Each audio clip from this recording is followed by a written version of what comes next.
नमस्कार, मैं हूं शिल्पा पाठक। बिहार आवर में आपका स्वागत है। आज 23 अगस्त बढ़ते बिहार की 25 बड़ी खबरें की ओर। शोध के विद्यार्थियों के लिए अच्छी खबर। पीएचडी और एमफिल में प्रवेश के लिए नियमों में होगा बड़ा बदलाव। उच्च शिक्षा में शोध करने वाले विद्यार्थियों के लिए एक अच्छी खबर। विश्वविद्यालयों में पीएचडी और एमफिल के प्रवेश से नई जुड़े बदलाव पर भी तैयारी हो रही है। इसको लेकर इसमें प्रवेश के साथ सिर्फ साक्षात्कार के चयन का आधार नहीं बनेगा, इसके साथ ही लिखित परीक्षा के अंकों को जोड़कर मेरिट लिस्ट तैयार होगी। विविधों की अभी की व्यवस्था में लिखित परीक्षा के अंक अंतिम में जोड़ नहीं जाते थे। इस नई व्यवस्था में लिखित परीक्षा में 70% अंक तय रखें। साक्षात्कार में 30% के साथ ही अंक निर्धारित होंगे। इसी आधार पर शोध करने वाले विद्यार्थियों को पीएचडी और एमफिल में प्रवेश मिलेगा। इसमें खासकर शोध के इच्छुक और मेधावी विद्यार्थियों को ज्यादा लाभ मिलेगा, जो लिखित परीक्षा में पास होने की साक्षात्कार में छट जाते हैं। ISR और LPSC में 10वीं पास चालक और फायरमैन के पद पर भर्ती। ISRO liquid production system centre में 10वीं पास चालक, फायरमैन, कुक और केटरिंग अटेंडेंट के पद पर भर्ती की प्रक्रिया चल रही है। इसको लेकर ऑनलाइन आवेदन 24 अगस्त 2021 से शुरू होगी। इसको लेकर इसरो में भारी वाहन, मोटर और ड्राइवर, कुक, फायरमैन के पद पर योग्य अभ्यर्थियों के चयन के लिए इच्छुक अभ्यर्थियों से आवेदन आमंत्रित किए जा रहे हैं। ध्यान रहे कि आवेदन की अंतिम तिथि 6 सितंबर है, जिसमें लेकर इसरो LPSC भर्ती नोटिफिकेशन के अनुसार हैवी मोटर व्हीकल्स, साथ ही ड्राइवर, कुक और फायरमैन के लिए 8 रिक्तियों के लिए आवेदन आमंत्रित किए जा रहे हैं। अभ्यर्थी 24 अगस्त से 6 सितंबर तक LPSC की वेबसाइट lpsc.gov.in पर जाकर आवेदन कर सकेंगे। स्टेट बैंक में मैनेजर और एडवाइजर पद पर वैकेंसी। भारतीय स्टेट बैंक ने विभिन्न विभागों में स्पेशलिस्ट कैडर ऑफिसर पद पर भर्तियां निकाली। इसके लिए deputy manager, relationship manager, product manager, assistant manager, circle, defence, banking advisor के पद पर भर्ती किए जाएंगे। इसके लिए ऑनलाइन आवेदन 2 सितंबर 2021 तक कर सकते हैं। इसके लिए आवेदन प्रक्रिया 23 अगस्त से 2021 तक जारी रहेगी। इस पदों के लिए MBA और BTech योग्यता मांगी जा रही है। नौसेना के शिपयार्ड में 10वीं पास के लिए नौकरी। भारतीय नौसेना के लेवल शिप स्पेयर के लिए शिपयार्ड ग्वालियर में भर्तियां निकाली गई है। ट्रीटमेंट पदों पर भी लेकर इसकी भर्ती में कुल 300 वैकेंसीज के लिए मिनीलिस्ट, plumber, painter, tender, welder, mechanic और इलेक्ट्रीशियन जैसे पदों पर भर्ती की जाएगी। इसके लिए X level tiger card apprentice आवेदन पर विज्ञापन जारी होने से 50 दिन तक कर सकते हैं। यह अभ्यर्थी विज्ञापन 20 से लेकर 27 अगस्त के साथ ही रोजाना समाचार पत्र पर प्रकाशित होगा। लेवल से प्रिपेयर ब्रांच के साथ ही भर्ती की न्यूनतम योग्यता 10वीं पास मांगी गई है। साथ ही अंग्रेजी भाषा का ज्ञान होना चाहिए। इसके लिए संबंधित ट्रेड में अप्रेंटिस कार्य होनी चाहिए, या फिर सेना, वायुसेना, फायरमैन के भी फायर फोर्स के लिए टेक्नीशियन ब्रांच, मैकेनिक और इसके समक्ष पदों पर 2 साल की नियमित सर्विस किया होना चाहिए। बिहार के 66 पैरामेडिकल संस्थानों में होंगे एडमिशन। प्रवेश परीक्षा के लिए करें रजिस्ट्रेशन। बिहार में संयुक्त प्रवेश प्रतियोगिता परीक्षा 2021 के लिए आवेदन प्रक्रिया शुरू हो चुकी है। इस बीच मेडिकल कोर्स में एडमिशन लेने वाले मेडिकल कॉलेज की लिस्ट भी जारी कर दी गई। अब 66 नए पैरामेडिकल संस्थानों में विभिन्न कोर्स में एडमिशन होगा। इसमें बिहार के स्वास्थ्य विभाग ने न सिर्फ 66 राजकीय संस्थानों को ही मान्यता दी, इसके संस्थानों की सूची और बिहार सरकार के विशेष कार्य पदाधिकारी SS पांडे ने जारी कर दी। इसमें 11 सरकारी मेडिकल कॉलेज और 11 सरकारी जिला अस्पताल शामिल है। पिछले 24 घंटे में देश भर में 30,948 नए कोरोना मामले पड़े। भारत में कोरोना वायरस की दूसरी लहर भले ही कमजोर पड़ गई, लेकिन तीसरी लहर का खतरा लगातार बना हुआ है। जी हां, 24 घंटे में देश भर में 30,948 मामले सामने आए हैं। अभी कोरोना से होने वाली मौतों की आंकड़ा बात करें तो पिछले 24 घंटे में 403 लोगों की मौत हुई है। इसके अलावा एक अच्छी खबर है कि 24 घंटे में 38,487 लोग कोरोना से ठीक हो पाए हैं। कोरोना से सुरक्षा के लिए देश भर में कोरोना टीकाकरण अभियान तेजी से चलाया जा रहा है। पिछले 24 घंटे में 52 लाख से ज्यादा लोगों को वैक्सीन लगाई गई। राज्य में सिर्फ 8 नए संक्रमित पाए गए। राहत दे रहे ब्लैक फंगस के आंकड़े। बिहार में कोरोना का संक्रमण रविवार को अपनी 470 दिन पूर्व ही स्थिति पहुंच गई है। राज्य में 7 जिलों में सिर्फ 8 नए संक्रमित पाए गए। कोरोना की तीसरी लहर को लेकर अब संक्रमितों की संख्या में अब तक सबसे ज्यादा गिरावट दर्ज की गई। प्रदेश में कोरोना की पहली लहर के बाद 7 मई 2020 को राज्य कोरोना के 8 संक्रमित पाए गए थे। राज्य में संक्रमण दर में घटकर 2 दिनों में 0 के आसपास पहुंच गया। कोरोना संक्रमितों की संख्या में लगातार गिरावट दर्ज की जा रही। राज्य में कोरोना की तीसरी लहर के साथ ही अब 31 जिलों में कोरोना संक्रमित नहीं पाए गए। राज्य के जिन जिलों में कोरोना संक्रमित पाए गए उनमें से पूर्वी चंपारण जिले के 2, भोजपुर, नालंदा, समस्तीपुर, सहरसा, पटना और सीतामढ़ी के साथ ही जिले में सिर्फ एक नए संक्रमित पाए गए हैं। तेज प्रताप तेजस्वी ने बहनों से बंधवाई राखी। भाई बहनों के अटूट प्रेम का प्रतीक पर्व रक्षाबंधन आज धूमधाम से मनाया जा रहा है। बिहार के सबसे बड़े राजनीतिक परिवार में भी यह त्यौहार उत्साहपूर्वक मनाया गया। हम बात कर रहे हैं लालू प्रसाद के परिवार की। जी हाँ, इनके 2 पुत्र तेज प्रताप यादव, तेजस्वी यादव ने बहनों से राखी बंधवाई। बताया जाता है कि सभी बहनों से राखी बंधवाई गई है। तेज प्रताप और तेजस्वी दोनों ने ट्विटर पर तस्वीरें शेयर की, लोगों को इस पर्व की शुभकामनाएं भी दी है। आधी आबादी ने लगवाया कोरोना का टीका, फिर भी सरकार चिंतित। बिहार में कोविड टीके की पहली और दूसरी डोज में बड़ा अंतर नजर आ रहा है। 16 जनवरी से हुई टीकाकरण अभियान के क्रम में 19 अगस्त तक जहां 52.36% ने टीके की पहली डोज ली तो वहां पे नहर 7.3% लोगों को दूसरी डोज पड़ गई। टीकाकरण के इस आंकड़े में सभी आयु वर्ग के लोग शामिल हैं। सरकार ने इस मामले को लेकर इस फैसले के दूर होने के साथ ही व्यवस्था बनाई है। अब टीके की दूसरी डोज लेने वाले लोगों के बीच अलग से टीकाकरण केंद्र बनाए जा रहे हैं। साथ ही साथ सभी जिला मुख्यालय में 24 घंटे कार्य से रहने वाले टीकाकरण केंद्रों को शुरू किया जा रहा है। राज्य सरकार ने दिसंबर तक 6 करोड़ लोगों के टीकाकरण का लक्ष्य निर्धारित किया है। उप मुख्यमंत्री रेणु देवी ने बेतिया में भाजपा प्रदेश अध्यक्ष और पर्यटन मंत्री को बांधी राखी। उप मुख्यमंत्री रेणु देवी के आवास पर इस बार रक्षाबंधन का त्यौहार पूरी श्रद्धा के साथ मनाया गया। उप मुख्यमंत्री भाई बहन के इस पवित्र त्यौहार को लेकर खासे उत्साहित दिखाई पड़ी। उन्होंने अपने मुंह बोले भाइयों को तिलक लगाया, साथ ही राखी बांधी, मिठाइयां खिलाई। रक्षाबंधन को लेकर परिवार के साथ ही प्रदेश भाजपा अध्यक्ष सांसद डॉक्टर अजय जायसवाल, सूबे के पर्यटन मंत्री नारायण प्रसाद, पूर्व विधायक प्रकाश राज और भाजपा जिलाध्यक्ष दीपेंद्र सरवास, पार्टी के नेता संदीप श्रीवास्तव, जिला मंत्री राजन सोनी, युवा मोर्चा के जिलाध्यक्ष सरपंच कुशवाहा और कामेश्वर सिंह आदि पार्टी के नेता उनके आवास पर पहुंचे और मुख्यमंत्री के साथ उप मुख्यमंत्री से राखी बंधवाई और खुशियां मनाई। आपको बता दें कि उप मुख्यमंत्री रेणु देवी विभिन्न धार्मिक आयोजनों में काफी उत्साहित रहती है। पटना की जगह बेतिया में इसे मनाती है। गोपालगंज जिले को मिली NH-27 पर एलिवेटेड कॉरिडोर की सौगात। शहर के बीच से गुजरने वाले NH-27 पर एलिवेटेड कॉरिडोर का निर्माण होगा, जिसके लिए टेंडर की प्रक्रिया चल रही है। 31 अगस्त तक टेंडर की प्रक्रिया पूरी कर ली जाएगी। शहर के बनजारी में आयोजित अमृत महोत्सव के उद्घाटन कार्यक्रम में सूबे के सहकारिता मंत्री सुभाष सिंह ने यह घोषणा की। उन्होंने बताया कि कुल 243 करोड़ रुपए की लागत से शहर में NH पर एलिवेटेड कॉरिडोर का निर्माण होगा। इसके सर्टिफिकेट के 2 साल पहले से ही मिल गई थी, लेकिन टेंडर की प्रक्रिया फंसी हुई थी। मंत्री ने कहा कि शहर के NH-27 एलिवेटेड कॉरिडोर बन जाने से शहरवासी सदर प्रखंड के दियारा वासियों का मालवाहक सहित प्रभारी के साथ सवारी वाहनों का आवागमन की सुविधा मिलेगी। 1 अक्टूबर से शुरू होगा बालू खनन। अब ड्रोन कैमरे से की जाएगी घाटों की निगरानी। बिहार में 1 अक्टूबर से लेकर नदी घाटों में फिर से खनन शुरू हो जाएगा। फिलहाल NGT के निर्देशों के अनुसार 1 जुलाई से 30 सितंबर तक यह रोक लगाई गई है।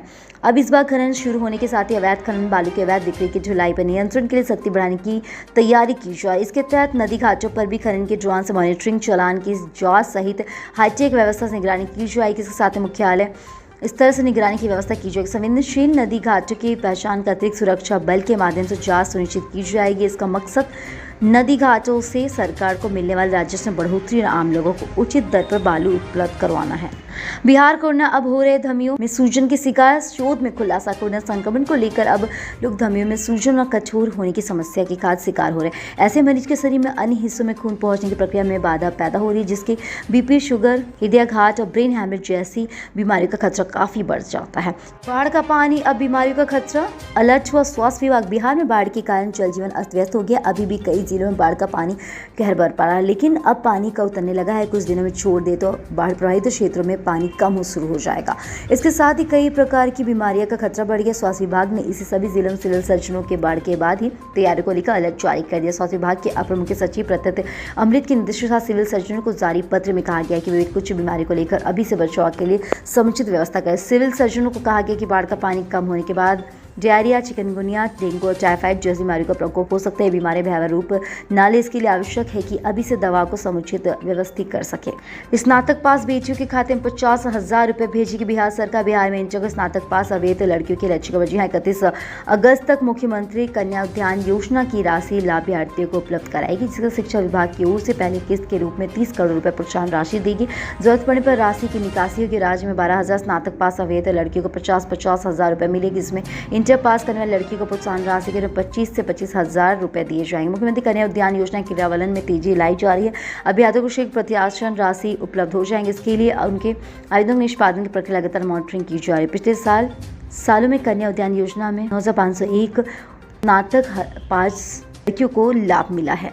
बिहार में बाढ़ से लेकर झारखंड प्रभावित। बाढ़ का सिर्फ असर बिहार और इसका प्रभाव झारखंड पर भी पड़ा है। रांची, बोकारो, जमशेदपुर, डेयरी को भागलपुर से दूर ही दूध की सप्लाई बंद कर दी गई। जिन गांव में दूध का सर्वाधिक उत्पादन होता था वो बाढ़ में डूबे। भागलपुर डेयरी के पास कुल आवक का आधा दूध ही पहुंच गया। भागलपुर में जाने वाले दूध की आपूर्ति पर असर न पड़े, इसके लिए झारखंड की सप्लाई बंद कर दी गई है। बाढ़ आने वाले से लेकर भागलपुर डेयरी से 20,000 लीटर दूध विभिन्न गाँव में पशुपालकों द्वारा भेजा जाता है। इसे भागलपुर डेयरी की गाड़ी लाती है। गाँव में कोसी जल स्तर बढ़ने से लगा आपूर्ति 10,000 लीटर हो गई है। दूध व दूध के विभिन्न उत्पादकों के खरीदार कम होने के बजाय बाढ़ गए। ग्राहकों की मांग को देखते हुए अब दूध झारखंड के 3 जिलों में भेजा जाता है, जिसे रोककर भागलपुर की मांग पूरी जाने वाली है। स्मार्ट मीटर से छेड़छाड़ करना पड़ेगा महंगा, कंट्रोल रूम को मिल जाएगी सूचना। बिहार में स्मार्ट प्रीपेड मीटर लगते ही बिजली चोरी की संख्या में कमी आने लगी। जहां फिलहाल राज्य में करीब 2 लाख स्मार्ट प्रीपेड मीटर लगाए जा रहे, जिसमें से उन मीटरों से छेड़छाड़ कर बिजली चोरी करने वाले 3 अंकों पर भी नहीं पहुंचे।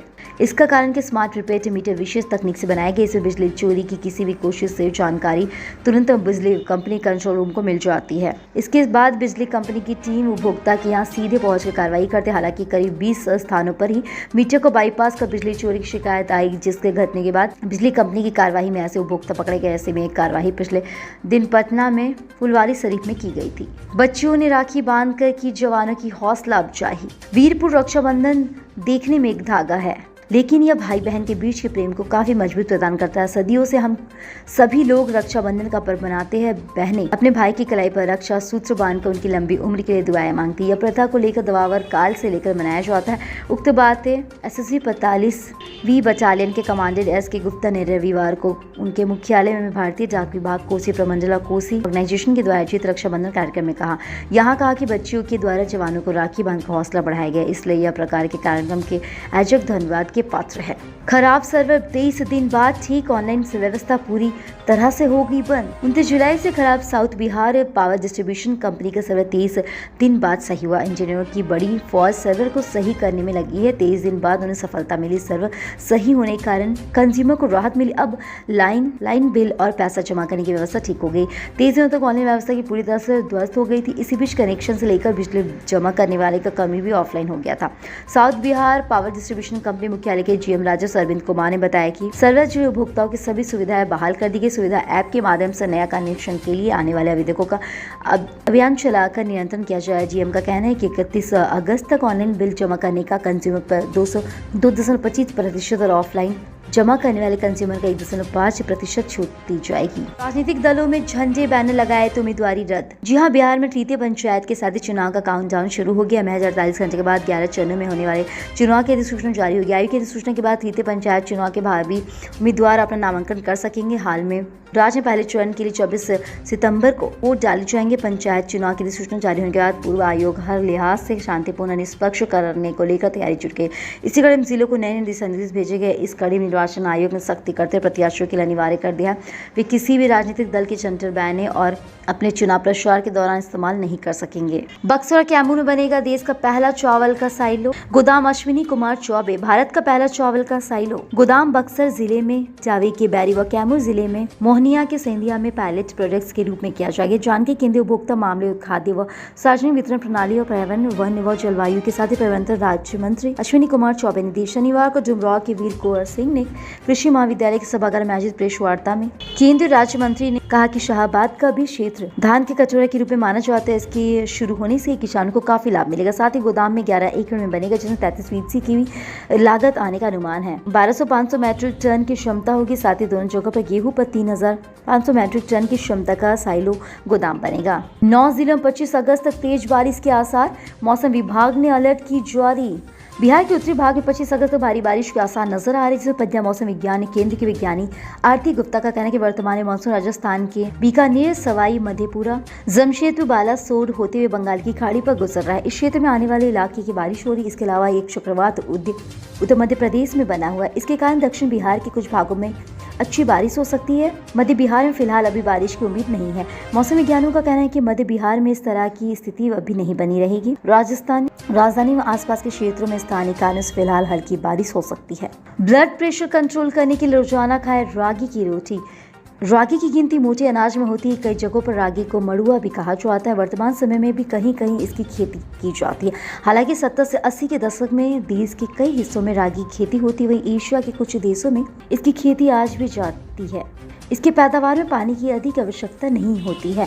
भारत में दक्षिण राज्यों में मड़ुआ का सेवन अधिक किया जाता है, जबकि वित्तीय नाम में गर्भवती महिलाओं को दवा के रूप में दिया जाता है।